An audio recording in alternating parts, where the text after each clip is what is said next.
हाँ तो प्यारे बच्चों, फर्स्ट क्वेश्चन में क्या बोला हुआ है, ट्राई योर सेल्फ के। इसमें infinite point charges of value q are at placed at x equals to 0 1 2 4 8 infinite. तो बेटा इनफाइनाइट चार्जेस रखे हुए हैं, ऐसा क्वेश्चन हमने क्लास में भी किए हैं। चलो हम फर्स्ट क्वेश्चन की बेटा बात करते हैं कि अपने पास यहाँ पे कहाँ कहाँ पे रखे हुए हैं बेटा। Q charge, Q charge, Q charge, Q charge कहाँ पे रखा हुआ है बेटा? 0 पे, 1 पे, 2 पे, 4 पे, ऐसे ही लास्ट 8 पे। कितने रखे हुए हैं? इनफाइनाइट। तो उसने बोला जो ओरिजिन पे चार्ज रखा हुआ है उस पर फोर्स कौन कौन लगेगी और कितनी फोर्स लगेगी। तो बेटा ओरिजिन वाले चार्ज पे सारे चार्जेस फोर्स लगाएंगे। ये क्यू इस क्यू को क्या करेगा? रिपेल करेगा। अगला क्यू भी रिपेल करेगा, अगला क्यू भी रिपेल करेगा। यानी इस पर फोर्स जो है वो सेम डायरेक्शन में लगेगी। तो नेट फोर्स लिखूंगा तो बेटा क्या लिख दूँ? F1 plus F2 plus F3 up to कितनी लिख दूं बेटा? इनफाइनाइट, क्योंकि इनफाइनाइट फोर फोर चार्जेस है तो इनफाइनाइट फोर्सेस लगेंगे। चलो बेटा F1 की वैल्यू लिखूंगा तो इनके बीच, पहले के बीच डिस्टेंस है 1, ऐसे अगले के बीच डिस्टेंस है 2। तो क्या लिख दूं? के क्यू स्क्र अपॉन 1 का स्क्र प्लस आगे क्या लिख दूं बेटा? के क्यू स्क्र अपॉन 2 का स्क्र यानी 4 प्लस आगे क्या लिख दूं? के क्यू स्क्र अपॉन 4 का स्क्र यानी 16, है ना। और ऐसे ही बेटा आगे क्या चलेगा?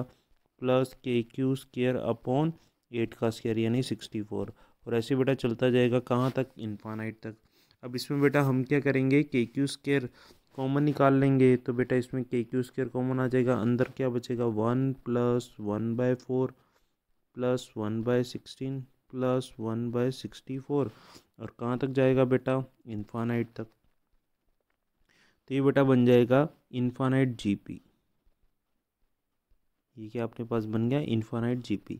और इनफाइनाइट जीपी के बेटा सम का फॉर्मूला क्या होता है? वो बेटा एस इन्फिनिटी का फॉर्मूला तुम्हें याद है, लिखवाया हुआ है ए अपॉन 1 माइनस आर। ए बेटा होती है इसमें फर्स्ट टर्म, जैसे इस पर फर्स्ट टर्म में 1। और आर होता है बेटा कॉमन रेशो, जैसे इस केस में आर अपने पास क्या है? 1/4। यानी सेकेंड टर्म को अगर फर्स्ट टर्म से डिवाइड करूँ तो यही आएगा। तो बेटा अगर हम इसको सॉल्व करते हैं तो आज इसका अपने पास आंसर आ जाएगा कि जो अपने पास फोर्स का आंसर आएगा वो आएगा के क्यू स्क्र, और यहाँ आएगा ए अपॉन 1 माइनस आर। आर है बेटा 1/4। तो फोर्स का बेटा आंसर आ गया 4/3 के क्यू स्क्र। तो ये आंसर आ जाएगा 4/3 के क्यू स्क्र। ठीक है। ऐसे ही बेटा अगर हम सेकंड क्वेश्चन की बात करें, है ना, सेकंड क्वेश्चन में देखिए पढ़ाई उसने क्या लिखा है? 4 identical point charges q are placed at 4 corners of a regular pentagon. Another point charge q not is placed at is centre. What is the net force on q not placed at a distance r. तो बेटा इसने चार charges तो रखे हुए हैं 1 2 3 4, but एक charge missing है। तो जब भी ये मिसिंग वाले क्वेश्चन आते हैं बेटा तब हमें कैसे करने हैं? यहाँ पे कर रहा हूँ सेकंड क्वेश्चन, डायग्राम बेटा बना रहा हूँ कि अपने पास एक पेंटागन दे रखा है। ठीक है। ये चार्जेस रखे हुए हैं चार, क्यू क्यू क्यू क्यू, और सेंटर पे बेटा कौन रखा हुआ है? Q not. ठीक है।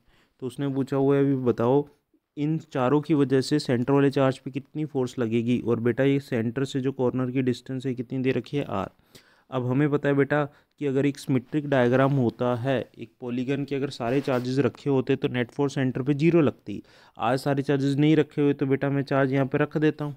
मैंने खुद से अपनी तरफ से यहाँ पे क्यू रख दिया। तो जबकि ये था नहीं तो ऑब्वियस ही बात है मुझे यहाँ पे और कौन सा रखना पड़ेगा? Minus Q. तो यानी यहाँ पे, है ना, यहाँ पे मुझे कौन कौन रखना पड़ा? क्यू और माइनस क्यू।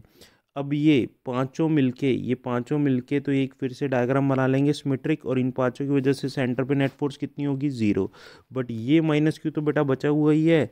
तो अपने पास जो डायग्राम बचेगा उसमें बेटा यहाँ पे बचा हुआ है माइनस क्यू सिर्फ, और सेंटर पे कौन बचा हुआ है? Q not. और इनके बीच की बेटा डिस्टेंस कितनी है? आर। तो अगर फोर्स के मैग्नीट्यूड की बात करूँगा तो फोर्स इनके बीच होगी के q q not divided by r square, है ना।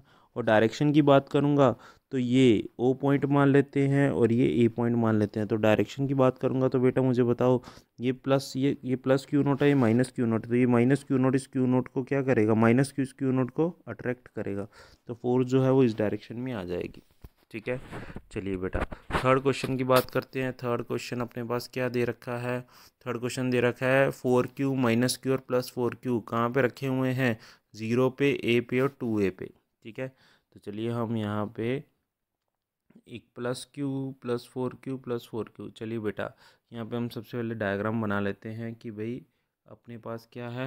0 है, ए है, 2A है। ठीक है। और कौन कौन से चार्जेस रखे हुए हैं बेटा?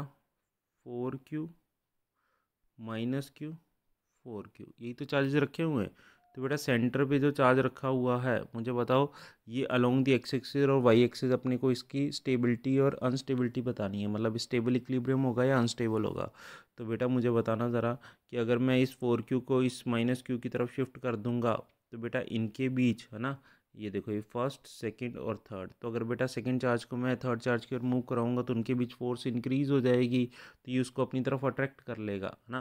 मतलब जो सेकंड वाला चार्ज है वो इसी डायरेक्शन में, नेट फोर्स इस पे इस डायरेक्शन में लगेगी F1 और पीछे लगेगी F2।